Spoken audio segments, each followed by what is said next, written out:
राज्यातील शिक्षण क्षेत्रातून एक महत्त्वाची बातमी समोर येत आहे।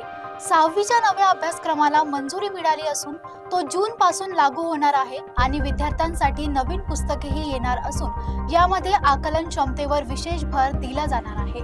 राज्यात शिक्षण क्षेत्रात मोठा बदल होत असून इयत्ता 6वीच्या नवीन अभ्यासक्रमाला अखेर हिरवा कंदील मिळालाय। सुकाणू समितीने या अभ्यासक्रम आराखड्याला अधिकृत मंजुरी दिली असून तो राष्ट्रीय शैक्षणिक धोरणाच्या अनुषंगाने तयार करण्यात आलाय। येत्या जून पासून सुरू होणाऱ्या नव्या शैक्षणिक सत्रात हा अभ्यासक्रम लागू होणार आहे। याआधी दुसरी, तिसरी आणि चौथीच्या वर्गांसाठी नवीन अभ्यासक्रम लागू करण्यात आला होता। आता त्याच धर्तीवर 6वीच्या विद्यार्थ्यांसाठी नवीन पाठ्यपुस्तके बाजारात आणली जाणार आहेत। या अभ्यासक्रमामध्ये विद्यार्थ्यांच्या केवळ पाठांतरावर नव्हे तर त्यांच्या आकलन क्षमतेवर, विचारशक्तीवर आणि सर्जनशीलतेवर विशेष भर देण्यात आला आहे। त्यामुळे विद्यार्थ्यांना अधिक प्रभावी आणि समजून घेण्यावर आधारित शिक्षण मिळणार आहे। शिक्षण क्षेत्रातील या बदलामुळे विद्यार्थ्यांच्या शिकण्याच्या पद्धतीत महत्त्वपूर्ण बदल होण्याची अपेक्षा आता व्यक्त केली जाते।